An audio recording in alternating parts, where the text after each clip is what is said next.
Science ഹാർട്ടിലേക്ക് സ്വാഗതം. കോഴിയാണോ മുട്ടയാണോ ആദ്യം ഉണ്ടായത്? ഈ ചോദ്യം കേൾക്കാത്തവർ കുറവായിരിക്കും അല്ലേ?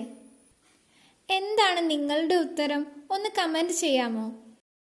കോഴിയാണോ മുട്ടയാണോ ആദ്യം ഉണ്ടായത്?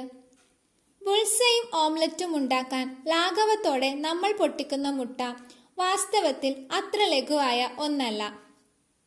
അതിൽ ജീവന്റെ നിഗൂഢതകളിൽ ചിലതെങ്കിലും അടങ്ങിയിരിക്കുന്നു.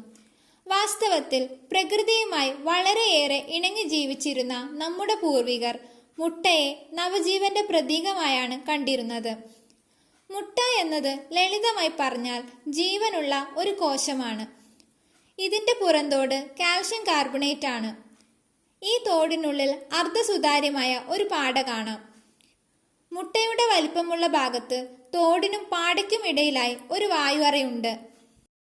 പാടയ്ക്കും ഉള്ളിലായി വെള്ളക്കരുവും അതിനുള്ളിലായി മഞ്ഞക്കരുവുമുണ്ട്. മഞ്ഞക്കരുവിന്റെ മുകളിലായി ഒരു ജെർമിനൽ ഡിസ്ക് കാണാം. ഇതിൽ നിന്നാണ് കോഴിക്കുഞ്ഞ് വളർന്നു തുടങ്ങുന്നത്. ബീജസങ്കലനം നടന്ന മുട്ടയും നടക്കാത്ത മുട്ടയും ഉണ്ട്. ആദ്യത്തേതിൽ ജെർമിനൽ ഡിസ്ക് രണ്ടായി പിളരാൻ ആരംഭിച്ചിരിക്കും. ബീജസങ്കലനം നടക്കാത്ത മുട്ടയിൽ അങ്ങനെ കാണുകയില്ല.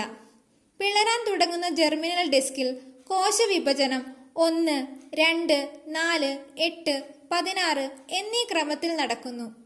ഏകദേശം 3 ദിവസം കൊണ്ട് ബീജം ഭ്രൂണാവസ്ഥയിൽ എത്തുന്നു. അടുത്ത 18 ദിവസം കഴിയുമ്പോൾ കോഴിക്കുഞ്ഞ് പുറത്തു വരുന്നു. ഈ 21 ദിവസം കോഴിക്കുഞ്ഞിന്റെ ഭക്ഷണം മഞ്ഞക്കരുവും വെള്ളക്കരുവും ആയിരിക്കും. മുട്ടത്തോടിലെ കാൽസ്യത്തിന്റെ നല്ലൊരു ഭാഗവും കോഴിക്കുഞ്ഞിന്റെ എല്ല് വളർച്ചയ്ക്ക് വേണ്ടി ആഗിരണം ചെയ്യപ്പെട്ടിട്ടുണ്ടാകും. അങ്ങനെ കോഴിക്കുഞ്ഞ് പുറത്തു വന്നു കഴിഞ്ഞു. പക്ഷേ നമ്മുടെ ചോദ്യം നിലനിൽക്കുന്നു. കോഴിയോ മുട്ടയോ ആദ്യം ഉണ്ടായത്? ഇതിനുത്തരം രണ്ടുമല്ല എന്നാണ്. അതെങ്ങനെ? ഭൂമുഖത്ത് ഇന്നു കാണുന്ന സർവ്വജീവജാലങ്ങളും പ്രകൃതിദത്തമായി പരിണമിച്ചുണ്ടായിട്ടുള്ളതാണ്. ദശലക്ഷക്കണക്കിന് വർഷങ്ങളിലൂടെയാണ് ഈ പരിണാമ പ്രക്രിയ നടന്നിട്ടുള്ളത്. ഈ പരിണാമ ചക്രത്തിൽ പല സ്പീഷീസുകളും ഭൂമുഖത്തു നിന്ന് അപ്രത്യക്ഷമായി കഴിഞ്ഞു. ഇങ്ങനെ അപ്രത്യക്ഷമായി കഴിഞ്ഞ ചരിത്രാതീതമായ ഏതോ ജീവിവർഗത്തിന്റെ വളരെ വിദൂരമായ അനന്തര തലമുറക്കാരാണ് കോഴികളുടെ വർഗം. ലളിതമായി പറഞ്ഞാൽ, ഒരു കോഴിമുട്ട ഉണ്ടാകണമെങ്കിൽ ആ മുട്ടയിട്ട ജീവി ഒരു കോഴിയാകണം. എന്നാൽ ആദ്യത്തെ കോഴി പ്രത്യക്ഷപ്പെട്ടത് ഒരു കോഴിയല്ലാത്ത പക്ഷിയുടെ പരിണമിച്ച മുട്ടയിൽ നിന്നാണ്. അതിനാൽ കോഴിയേക്കാൾ മുൻപ് അതിന്റെ പൂർവികർ ഇട്ട മുട്ടയാണ് ആദ്യം ഉണ്ടായത്.